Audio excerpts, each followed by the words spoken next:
everyone, welcome back to the channel of Discover Edu. In this video, भाई हम सभी सीखने वाले हैं यार हमारा फेवरेट चैप्टर सभी का क्लास 11th के लिए है भाई वीडियो है ये सॉरी भाई। और हम करने जा रहे हैं public private and global enterprises chapter 3 business study of class 11। तो भाई अभी मैं आपको पूरा चैप्टर नोट्स ले रखे हैं हमने, इनके माध्यम से मैं पूरा का पूरा आपको समझाने वाला हूँ। बहुत बढ़िया नोट्स बनाए मैंने आपके लिए, बहुत ही बढ़िया नोट्स हैं। तो चलिए स्टार्ट करते हैं। तो public private and global enterprises में सबसे पहली चीज़ आती है प्राइवेट सेक्टर। तो भाई प्राइवेट सेक्टर क्या है? It refers to the sector of business consisting of business owned by private individual और ग्रुप। भाई वो सेक्टर, वो एंटरप्राइजेज जो कि किसने ओन कर रखी है? प्राइवेट इंडिविजुअल्स ने ओन कर रखी है, अलग अलग बंदों ने अपने कब्जे में कर रखी है और अपने अलग अलग बंदे चला रहे हैं, तो उनको बोलते हैं प्राइवेट सेक्टर। समझ गए आप सब? तो प्राइवेट सेक्टर ये होता है। उसके बाद private features of private sector. अब फीचर की बात आती है, जहाँ तक हम फीचर की बात करते हैं, फीचर ऑफ प्राइवेट सेक्टर क्या है? Profit motive. भाई सबसे पहला एम होता है प्रॉफिट मोटिव करने का। सर एक फर्म का एम है profit motive. The aim of the private sector is to earn maximise profit. उनका एम होता है कि ज़्यादा से ज़्यादा मैक्सिमाइज करना किसको? प्रॉफिट को, ताकि वो अपनी फर्म का क्या कर सके? रेवेन्यू बढ़ा सके भाई, अपने ज़्यादा एसेट खरीद सकें, ज़्यादा प्रॉफिट कमाएं और भाई अपनी कंपनी को आगे बढ़ाएं। उसके बाद है प्राइवेट ओनरशिप। जो भी बंदा, जो भी शेयर होल्डर होगा, उसकी प्राइवेट खुद की ओनरशिप होगी उस कंपनी के अंदर। ये आपको मैं बता देता हूँ आपके इस चैप्टर में। तो भाई private people have complete ownership of the enterprise, complete ownership of this sector. Profit as evidence of success. भाई सबसे बड़ी बात है प्रॉफिट।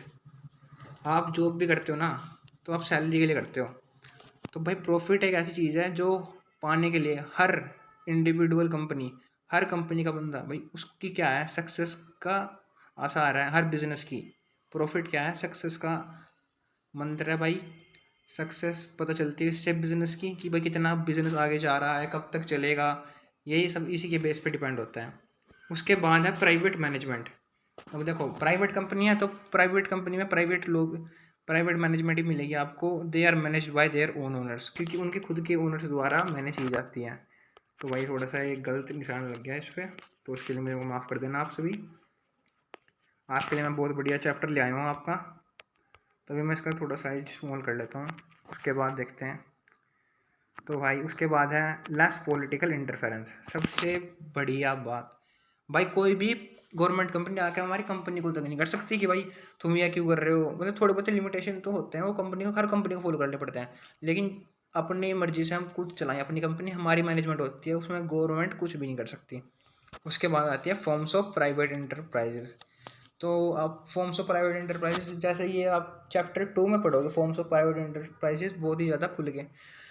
तो जब मैं चैप्टर 2 डालूंगा तभी इन सबको ज़्यादा एक्सप्लेन कर दूंगा लेकिन भाई उससे पहले मैं आपको समझाऊंगा, यहाँ आइडिया तो मैं दूंगा ही। तो सोल प्रोप्राइटरशिप की भी जहाँ पर बात आती है, सोल प्रोप्राइटरशिप एक ऐसी फॉर्म ऑफ ऑर्गेनाइजेशन जिसमें एक अकेला बंदा ही खुद की फर्म, खुद का ही बिजनेस चला रहा है, सभी खुद की, उसकी अनलिमिटेड लाइबिलिटी है। अनलिमिटेड लाइबिलिटी मतलब भाई कि सारे पैसे, चाहे उसका नुकसान हो चाहे उसका प्रॉफिट हो, सब उसकी जेब से जाना है और उसकी जेब में आना है।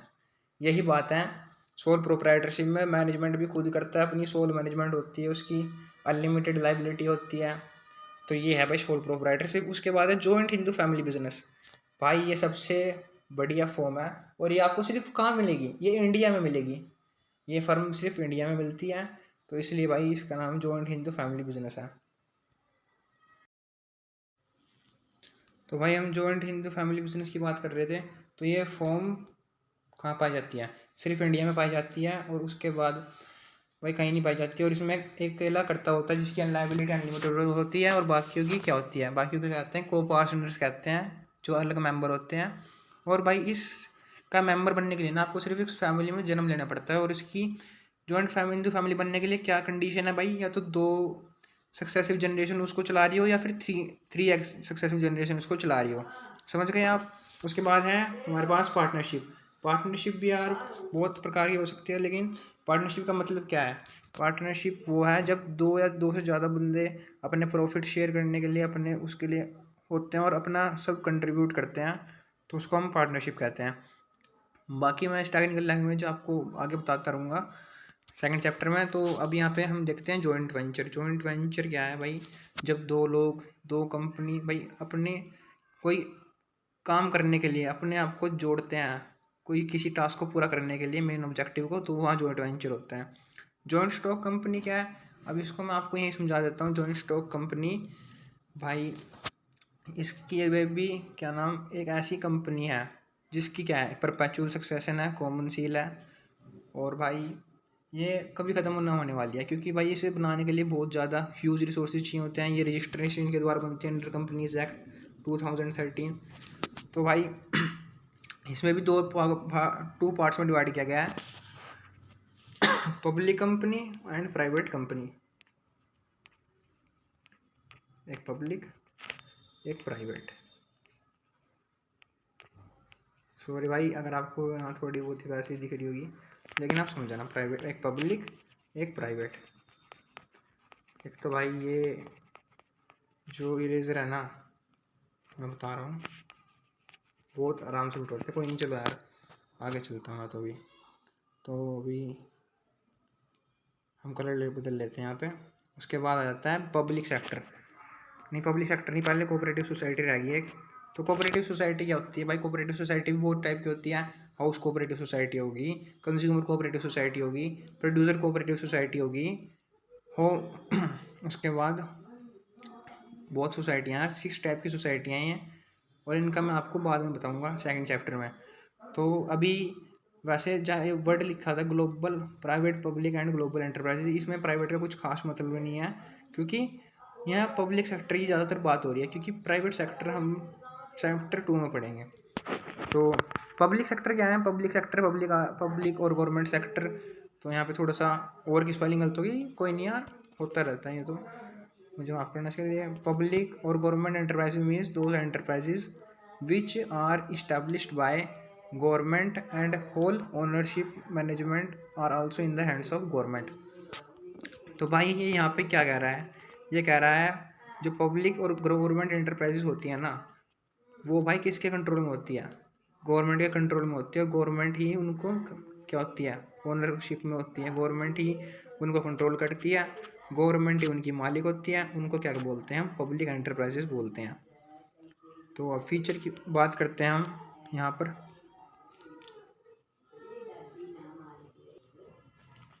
तो भाई अब हम फीचर की बात करते हैं पब्लिक एंटरप्राइजेस की। State ownership.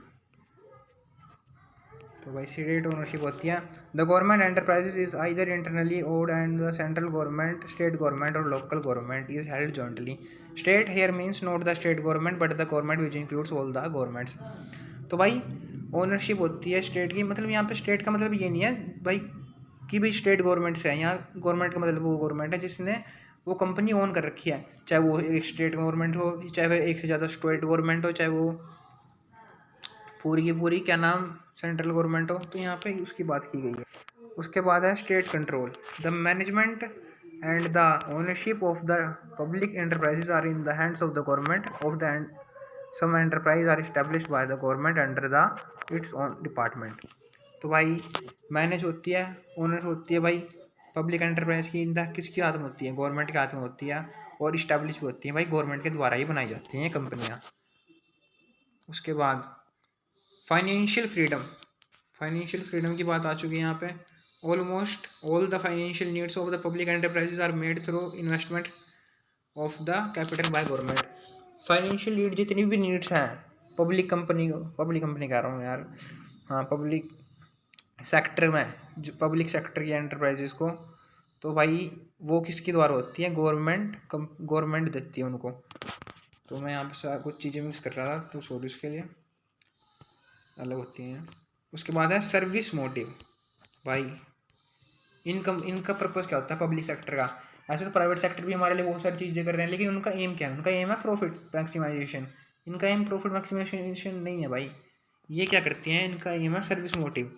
Chief purpose of establishment of the government enterprises is to serve society. भाई यहाँ चीफ पर्पस है फल पर सस्ता पर मतलब ऐसे ही कह रहे हैं। लेकिन भाई इसका मतलब ये है कि भाई उनका कोई पर्पज़ नहीं होता प्रॉफिट मैक्सिमाइजेशन को। उनका मतलब ये है भाई कि हम अपनी सोसाइटी को कैसे अपने भाई सरकार चाहती है उसके देश के लोग आगे बढ़ें और हर फैसिलिटी वो अपने देश के सभी नागरिकों तक पहुँचाना चाहती है। उसके बाद है public accountability. The private sector and the private enterprises the private enterprise are accountable for their progress only few individual specially their owner. तो भाई यहाँ पे प्राइवेट एंटरप्राइज यहाँ पे गलत हो गया है, इसे मुझे माफ़ कर देना। यहाँ पे पब्लिक आएगा, पब्लिक आएगा, ठीक है गाइस, ओके। उसके बाद है मोनोपोली इन फ्यू सेक्टर। तो भाई मैं कलर चेंज कर लेता हूँ थोड़ा सा, यहाँ मैं ले लेता हूँ रेड दे देता हूँ। तो भाई देखो मोनोपोली इन फ्यू सेक्टर में क्या है, the public enterprises I have monopoly in some sector.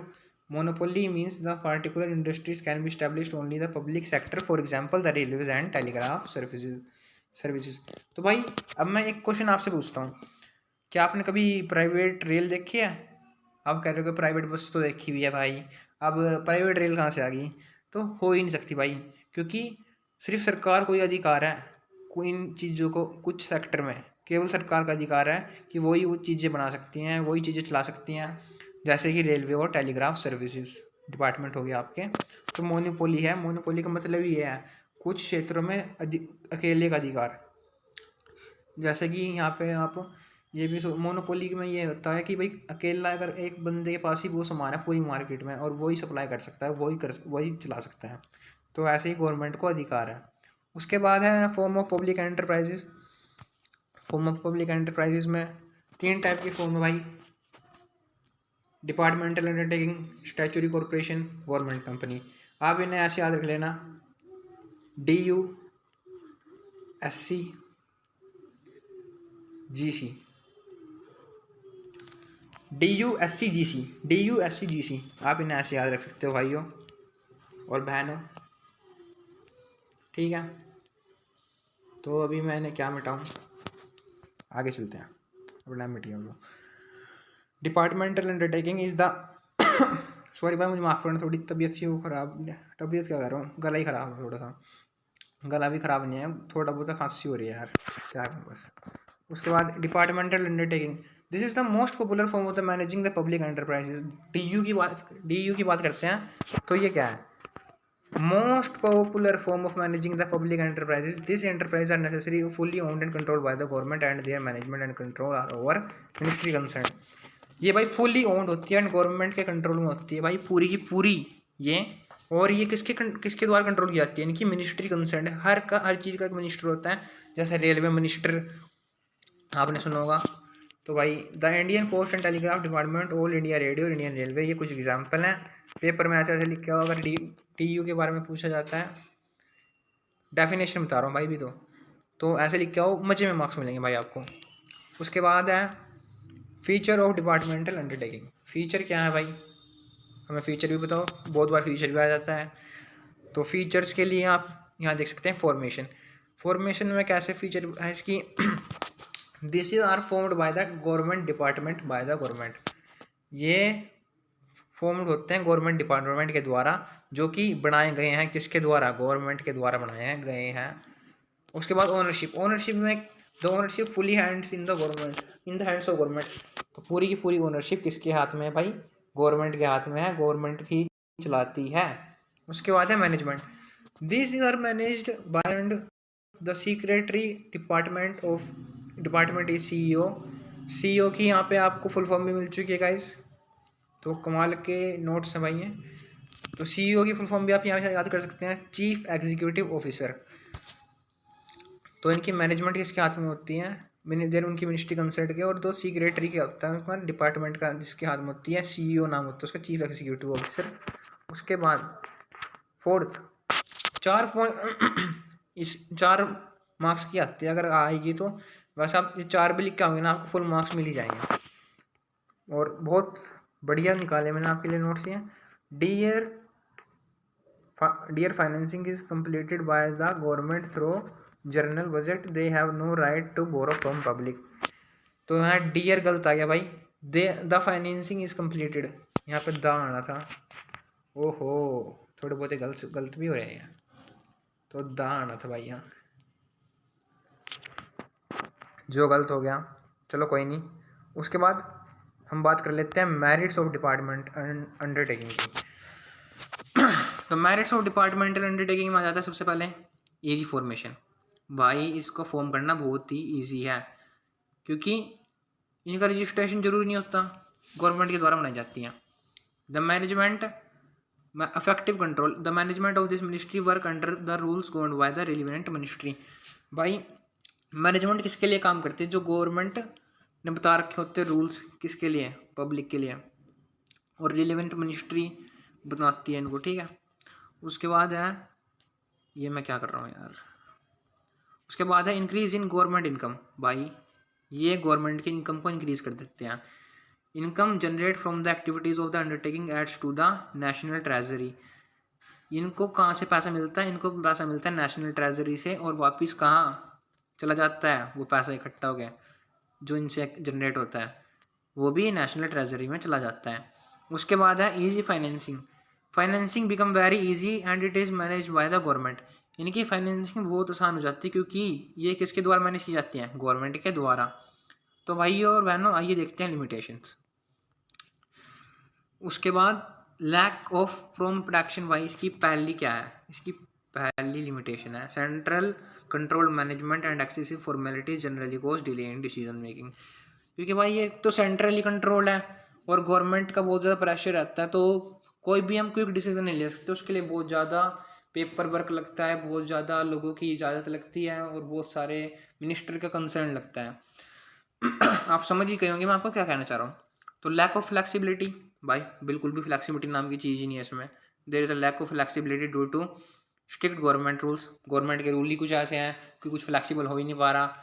आप जहाँ अपने रेलवेज़ को देख लीजिए, इनकी बहुत अप्रोच है लेकिन कुछ इनोवेटिव करती नहीं। इनोवेशन भी आ सकता है यहाँ पे, इनोवेशन का वगैरह सोचती नहीं है, तो वो भी आप इसकी लिमिटेशन में लिख सकते हैं, no innovative approach. More political interference. भाई गवर्नमेंट का ज़्यादा ही इंटरफेयर होता है, क्योंकि गवर्नमेंट नहीं बनाई है, गवर्नमेंट ही फंड दे रही है और गवर्नमेंट ही इंटरफेयर कर रही है। तो ये होगी इसकी तीसरी। उसके बाद है रेड टेपिज्म।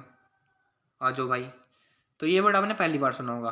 तो रेड टेपिज्म का मतलब जाता है जब ज़्यादा पेपर वर्क हो जाता है, और habit not finishing the work cause red tapism. अब देखो आपने ये भी देखा होगा, कई लोग रेलवे वगैरह में होते हैं, फाइलें बढ़ती जाती हैं और उनकी आदत होती है ना काम करने की। कुछ लोग छुट्टी पे चले जाते हैं, और ऐसा तो है नहीं वो किसी को अपना काम अलॉट करके जा रहे हैं कि वो भाई साहब आएंगे और कोई उनका काम उनको कराया दे देगा, ऐसा भी नहीं है। तो फाइलें बस बढ़ती रहती हैं और रेड टेप में पैक होकर बंद होती रहती है, इसी का मतलब है भाई रेड टेपिज्म। उसके बाद है there is a heap of files covered with the red tape, no end no works come to end. यही कहना चाह रहा है, बस फाइलें बढ़ती जाती हैं और काम कुछ नहीं होता। तो गाइस इसी के साथ भाई हमने आपको बता दिया डिपार्टमेंटल अंडरटेकिंग। अब आ चुके हैं हम स्टैचुटरी कॉरपोरेशन पे। तो भाई वन शॉट है ये, तो वन शॉट, तो भाई वन शॉट है ये, और वन शॉट है तो मैं सारा कराऊंगा। अब आ सकते हैं हम स्टैचुटरी कॉरपोरेशन पे। It refers to the public enterprises which is created by special act of parliament और स्टेट लेजिस्लेचर। भाई ये स्पेशल एक्ट द्वारा पास होकर बनाए जाते हैं, किसके द्वारा, स्टेट लेजिस्लेचर के द्वारा, और स्पेशल एक्ट ऑफ पार्लियामेंट के द्वारा पास होते हैं। आइए अब इनकी फीचर देखते हैं कॉरपोरेशन की। Public corporation they are established by a special act of parliament and state assembly. वो ये पास होते हैं भाई स्पेशल एक्ट ऑफ पार्लियामेंट और स्टेट असेंबली। इनकी फॉर्मेशन बहुत ही खास है। The corporation are completely under the ownership of the government. ये पूरी की पूरी ओनरशिप के गवर्नमेंट के हाथ में होते हैं। The management of this corporation is looked after bye nominated director of the government. तो भाई ये मैनेजमेंट इनकी कौन देखती है, गवर्नमेंट द्वारा नॉमिनेटेड डायरेक्टर देखते हैं इनकी management. Their complete financing is done by the government, if need arises they can borrow from public. उनकी कंप्लीट फाइनेंसिंग किसके द्वारा की जाती है, गवर्नमेंट के द्वारा। अगर जरूरत पड़ती है तो उधार भी ले, पब्लिक से उधार भी ले सकते हैं। They have a separate legal entity, in other words they have can buy property at their own name, they can have the contract with others, part is they can cause others. भाई देखो contract कर सकते हैं कि they can sue other, and can also be sue. Sue का मतलब है case करना यहाँ पर, ठीक है गाइज। उसके बाद भाई आ जाते हैं हम ऑटोनॉमी ऑन ऑपरेशन, मेरिट्स में इसकी। The there is no interference of the government in the functioning of public corporation. भाई ज़्यादा गवर्नमेंट तंग नहीं करती इनको, और पब्लिक कॉर्पोरेशन में तो ये इनकी मेरिट हो चुकी है, मेरिट है मेरिट हो चुकी है कह रहा हूँ मैं। Decision are taken quickly as there as non necessary formalities and no red tapism. सबसे बड़ी बात, कोई रेड टेपिज्म नहीं है और कोई फॉर्मेलिटी की भी जरूरत नहीं है। Social service motive, the main and the secondary aim of the corporation are social service and profit respectively. पहला मोटिव क्या है उनका, सर्विस का, उसके बाद है प्रॉफिट का, उसके बाद है efficient management. For efficient management government also employ professional manager the board of director for their corporation. भाई मैनेजमेंट बढ़िया करने के लिए, एफिशिएंट मैनेजमेंट के लिए तो गवर्नमेंट ने professional manager of board of director appoint करती है अपने यहाँ पे। उसके बाद आ जाते हैं लिमिटेशंस में। तो भाई लिमिटेशंस में बता देता हूँ, इनकम्प्लीट ऑपरेशनल इकोनॉमी। भाई जो आपने ऑटोनॉमी पढ़ी है ना ऊपर, वो सिर्फ थ्योरेटिकल है, पेपर वर्क में है, ओनली कहाँ है, पेपर्स में है। अब मेरी राइटिंग खराब आ रही है तो उसके लिए सॉरी, पेपर्स में मिलेगी लेकिन आपको। उसके बाद है लैक ऑफ कॉम्पिटेटिव फीलिंग। भाई competitive feeling, the corporation are careless in their activities in the absence of competitive feeling. भाई कॉम्पिटेटिव फीलिंग के लेस में और प्रॉफिट मोटिव के लेस में क्या करती हैं, एब्सेंस करती हैं, केयरलेसनेस करती है। भाई कुछ अच्छी तरीके से काम नहीं करती, बहुत ही ज़्यादा केयरलेस होती है ये। उसके बाद the possibility of loss is always there. तो लॉस की पॉसिबिलिटी यहाँ हमेशा बनी रहती है, समझ गए भाइयों। Ignoring service motive, the board of director utilise their power for more their own profits rather than the social welfare. कुछ बोर्ड ऑफ डायरेक्टर ऐसे होते हैं जिनको अपना खुद का प्रॉफिट चाहिए, वैसा तो है नहीं, वो अपने जनता सेवा करने की, खुद ही को कुछ करने की, खुद ही सारा पैसा खत्म करने की चाह होती है उनकी, और सोशल सर्विस करने के लिए वो इतने उत्सुक भी नहीं होते। तो भाई इग्नोरिंग सर्विस मोटिव। उसके बाद आता है तीसरी फॉर्म हमारी आ चुकी है भाइयों। तो जिसने अभी तक चैनल को यार सब्सक्राइब नहीं करा यार, सब्सक्राइब करो यार, तुम्हारे लिए हमारा भाई डिस्कवरी एडियो चैनल पे वीडियो ला रहा है। और तुम्हारे भाई का नाम, चलो मैं अपना नाम बताता हूँ, मेरा नाम है लवलेश, LOVELESH, लवलेश वालिया। तो भाई चलो हम गवर्नमेंट कंपनी के बारे में करते हैं। उस गवर्नमेंट कंपनी भाई क्या है, government company it refers to that public enterprise. ये वो पब्लिक एंटरप्राइज जिसमें minimum 51% of paid up capital, minimum 51%। भाई मिनिमम तो कम से कम 51% का पेड अप कैपिटल किसकी होनी चाहिए, गवर्नमेंट की होनी चाहिए, चाहे वो सेंट्रल गवर्नमेंट की हो चाहे स्टेट गवर्नमेंट की हो, और पार्शली बाय स्टेट और सेंट्रल गवर्नमेंट की हो, एंड वन और मोर स्टेट गवर्नमेंट की हो। तो खाली सेंट्रल की भी हो सकती है, स्टेट की भी हो सकती है, और भाई एक से ज़्यादा स्टेट की हो सकती है, या फिर सेंट्रल और एक स्टेट उससे भी ज़्यादा की स्टेट की हो सकती है। तो आप समझ चुके हैं। उसके बाद है फीचर्स ऑफ गवर्नमेंट कंपनीज। अब इनकी फीचर क्या है, तो यहाँ पे मैं कलर बदल लेता हूँ, थोड़ा सा ग्रीन कलर ले लेता हूँ। Like the companies of private sector they are found also the provision, they are also made by the provision of India company act 2013। Indian company act 2013 के तहत बनती है कंपनी भी। Ownership minimum 51% paid capital is held by the government partially in the name of central one. भाई देखो वही है central government, और वो है भैया सेंट्रल गवर्नमेंट है एंड वन और मोर स्टेट गवर्नमेंट। यहाँ पे आप जी सेंट्रल के आगे नहीं, यहाँ तो ठीक है, कहाँ गया, यहाँ सेंट्रल के आगे GOV गवर्नमेंट कर लिख लेना। Financing they can be financed by the government as well as the public. उनकी फाइनेंसिंग किसके द्वारा होती है, गवर्नमेंट के द्वारा भी होती है, पब्लिक के द्वारा भी। सबसे बढ़िया बात, ये पॉइंट भाई याद रख लो,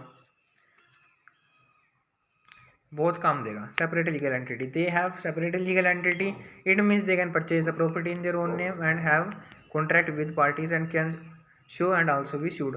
भाई ये जो पॉइंट है ना, अगर आप ये लिख के आओगे ना इसकी फीचर में, हैं भाई, तो बहुत ज़्यादा चांस है भाई आपको नंबर बढ़िया मिलने के, क्योंकि सबसे मेन पॉइंट है ये, बता रहा हूँ मैं आपको। उसके बाद मेरिट्स पे आ जाते हैं इसकी। कोई ज़्यादा चक्कर नहीं करना, इजी फॉर्मेशन है, there is no need pass any special act for the formation of this company. कोई स्पेशल एक्ट पास करने की जरूरत नहीं है। फ्लेक्सिबिलिटी है, they can change their rules without any difficulty in the over of need. अपने rules खुद change कर सकते हैं। Quick decision taken quickly in the absence of unnecessary formality and red tapism. देखो रेड टेपिज्म अभी आपने सुना है, और रेड टेपिज्म कितनी जगह इस्तेमाल भी हो रहा है, आपको मतलब भी बता सकता क्या कितनी बढ़िया बात है। चलिए इसी बात को लाइक कर दीजिए। उसके बाद है easy financing. They need not depend on the help of government for the finance if they wish can get capital and borrow from public. उन्हें फाइनेंस के लिए गवर्नमेंट पे वो नहीं होना पड़ता, और उनकी नीड्स कहाँ से पूरी होती है, पब्लिक के लिए, पब्लिक से। तो भाई अभी लिमिटेशन भी रहती है, तो लिमिटेशन करते हैं। अब इसकी लिमिटेशन क्या है, देखो भाई, इनकम्प्लीट ऑपरेशनल ऑटोनॉमी ऑटोनॉमी नहीं ऑटोनॉमी। तो ऑटोनॉमी इनकम्प्लीट है भाई, गवर्नमेंट इंटरफेयर तो करती है, गवर्नमेंट को तो बस क्या कहूँ मैं, करती है तो करती है भाई। No continuity in policy, continuity policy is not achieved due to speedy replacement in the chairman and the senior officer of government company. ये बहुत बड़ी दिक्कत की बात है यार, चेयरमैन और सीनियर ऑफिसर बहुत जल्दी रिप्लेस हो जाते हैं, जिसकी वजह से कंटिन्यूटी नहीं चल पाती पॉलिसीज की। लैक ऑफ प्रोफेशनल एफिशिएंसी, भाई अच्छे बंदे काम नहीं करते यहाँ पे, मतलब हाईली स्किल्ड मैनेज पर्सन काम नहीं करते। फियर ऑफ पब्लिक अकाउंटेबिलिटी, इन्हें फियर रहता है पब्लिक अकाउंटेबिलिटी का, मतलब फियर नहीं रहता। मैं कह रहा हूँ ये जनता को कुछ बताते नहीं है क्योंकि गवर्नमेंट है। उसके बाद भाई मैं फिर कलर चेंज करता हूँ यहाँ पे, येलो येलो नहीं, येलो यार नया कलर लेते हैं। मल्टीनेशनल कंपनीज, भाई यहाँ पे थोड़ा सा ये काट देना आप, ये ईटा काट देना, तो यहाँ पे इट रेफर्स है भाई ये, सॉरी भाई पहली वीडियो आए कई बार हो जाता है हाँ क्या लिख रहा हूँ मैं, तो भाई छोड़ो यार, ये इट रेफर्स है, इट रेफर्स, ठीक है, इट रेफर्स।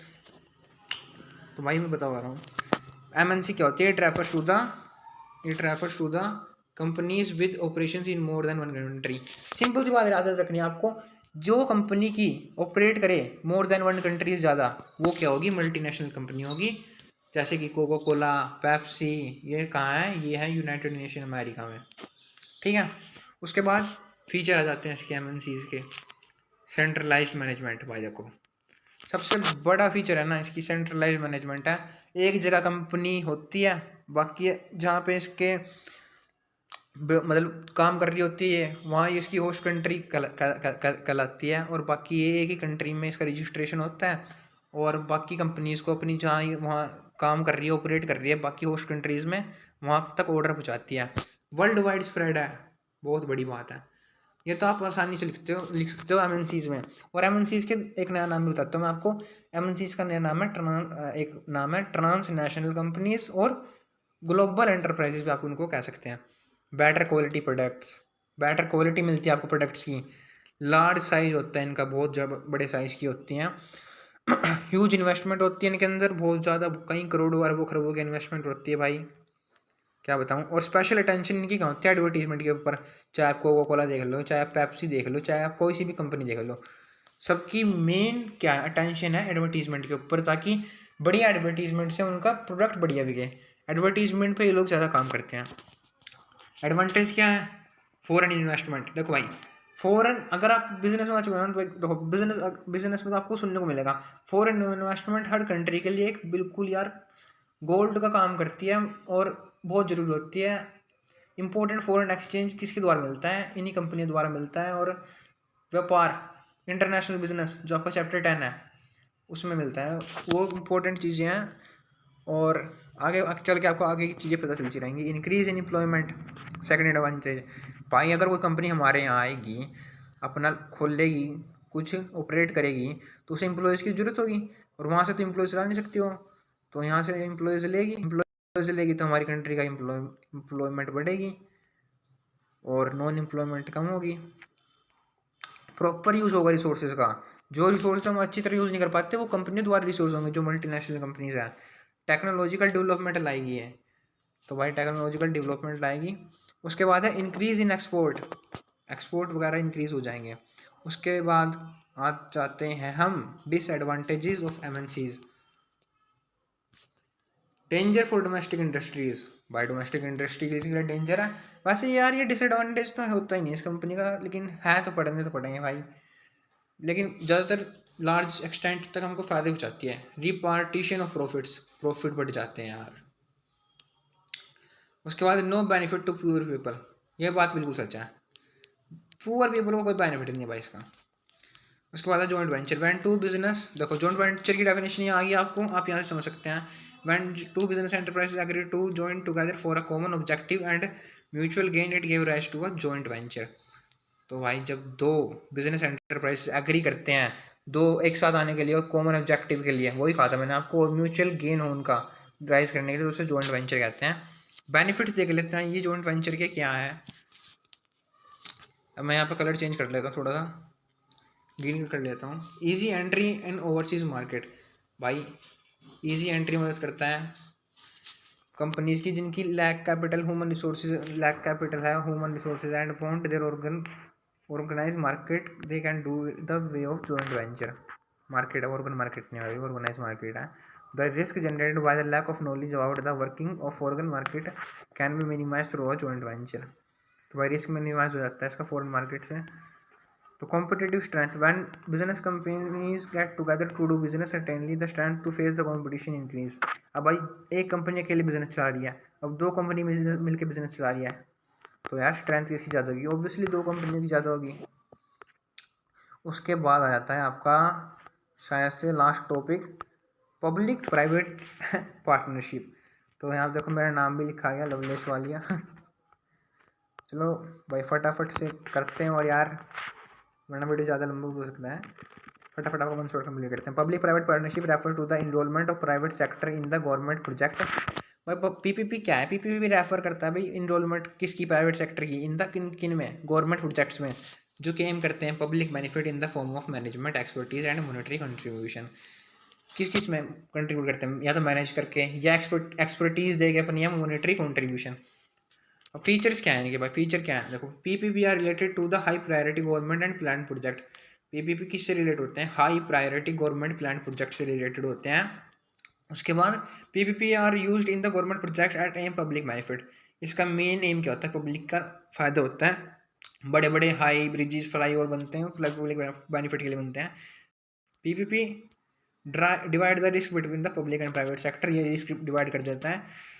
उसके बाद the government remains accountable for the quality of and cost of services. लेकिन लोग किसको अकाउंटेबल कौन होते हैं?